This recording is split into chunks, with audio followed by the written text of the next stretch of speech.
Assalamualaikum warahmatullahi wabarakatuh. Alhamdulillahirabbil alamin. Wa bihi nasta'inu ala umuri dunya waddin. Wassalatu wassalamu ala asrofil anbiya'i wal mursalin wa ala alihi wa sahbihi ajmain. Amma ba'du. Pada pemirsa dan seluruh pendengar dimanapun berada yang saya hormati, dan mudah-mudahan selalu mendapat rahmat dan pertolongan dari Allah Subhanahu wa taala. Alhamdulillah, pada tahun ini kita bisa menjalankan ibadah puasa Ramadan, yang mudah-mudahan puasa tersebut bisa menjadi wasilah untuk meleburkan seluruh dosa-dosa kita semuanya. Amin. Hadirin yang kami muliakan, pada kesempatan kali ini saya ingin menyampaikan salah satu dari perjuangan Muhammadiyah adalah menghilangkan virus TBC. Tetapi TBC di sini bukan penyakit yang ada di kedokteran, ya, tapi sebuah singkatan dari tahayul, bid'ah, dan khurafat. Hadirin yang kami muliakan, tahayul, bid'ah, dan khurafat yang ada pada zamannya Rasulullah dan yang ada pada mungkin awal-awal berdirinya Indonesia sangat jauh berbeda dengan tahayul, bid'ah, dan khurafat yang ada pada zaman kita. Terlebih sekarang kita pada kondisi darurat virus corona, tahayul, bid'ah, khurafatnya pasti akan jauh berbeda. Untuk tahayul, kalau kita melihat definisi yang ada di Kamus Besar Bahasa Indonesia, itu intinya adalah sebuah hayalan, ya.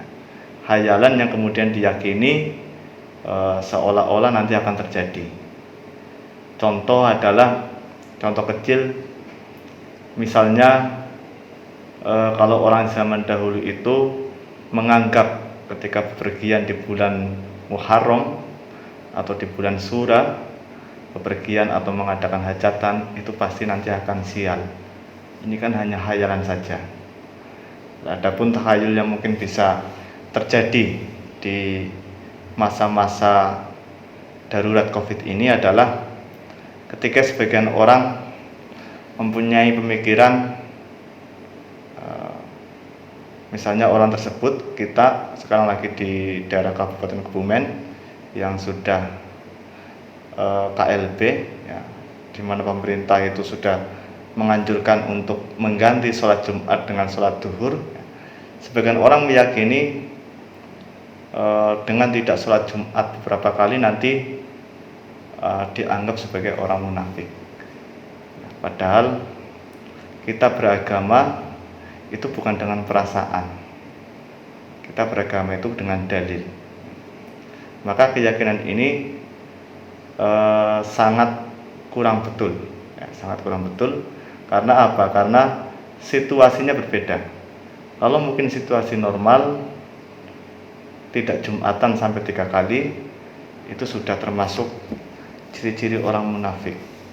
Nah, tetapi ketika situasi wabah, di zamannya para sahabat juga sudah pernah ada wabah, ya, bahkan mereka itu sudah mencontohkan ketika ada wabah itu bagaimana harus berpencar, ya, lari ke bukit-bukit.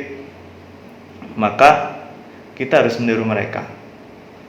Tidak sholat Jumatnya kita bukan berarti itu tanda munafik, tetapi satu langkah meniru para sahabat dahulu ketika menghadapi wabah.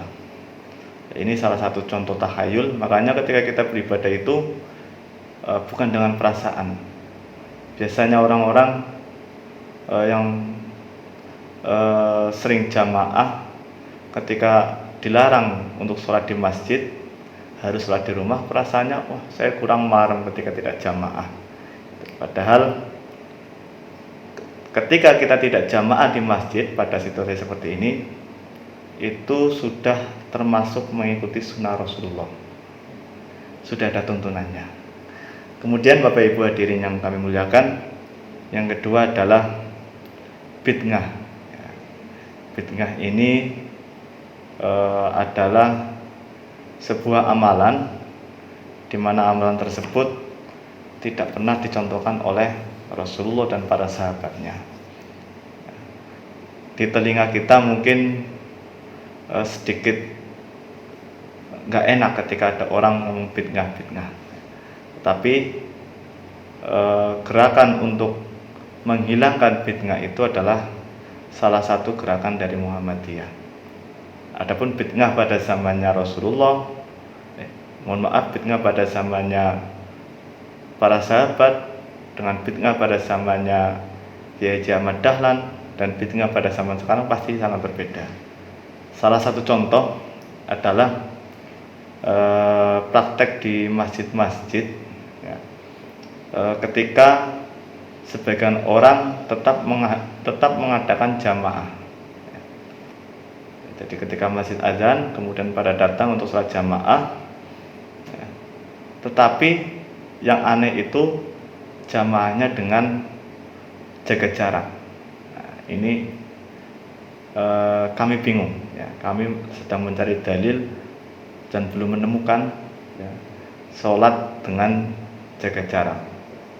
Padahal sudah dicontohkan ketika seperti ini situasi kondisi wabah, kita sholatnya di rumah. Andai saja kita tetap harus masuk ke masjid, ya kita ikuti aturan sholat berjamaah di mana barisannya harus sawu sufufakum, harus lurus dan rapat. Yang terakhir adalah khurafat. Khurafat itu adalah keyakinan-keyakinan yang menghubung-hubungkan dengan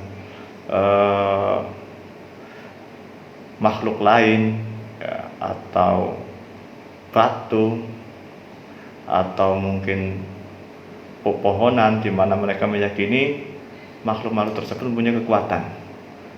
Nah, kalau kita tarik pada kondisi sekarang ini adalah ketika kita meyakini bahwasanya sebuah virus corona ini mempunyai kekuatan bisa mematikan orang. Nah, ini termasuk khurafat. Karena sebetulnya virus tersebut adalah makhluknya Allah yang akan mematikan kita, yang akan membuat sakit kita itu bukan virusnya tetapi Allah SWT. Tetapi yang namanya Allah itu ketika ingin memberikan takdir kepada kita, itu pasti ada sunatullah, ada sebab. Nah, diantaranya adalah dengan diturunkannya virus corona tersebut. Itu Bapak Ibu hadirin yang kami muliakan, yang bisa kita pelajari pada kesempatan hari ini.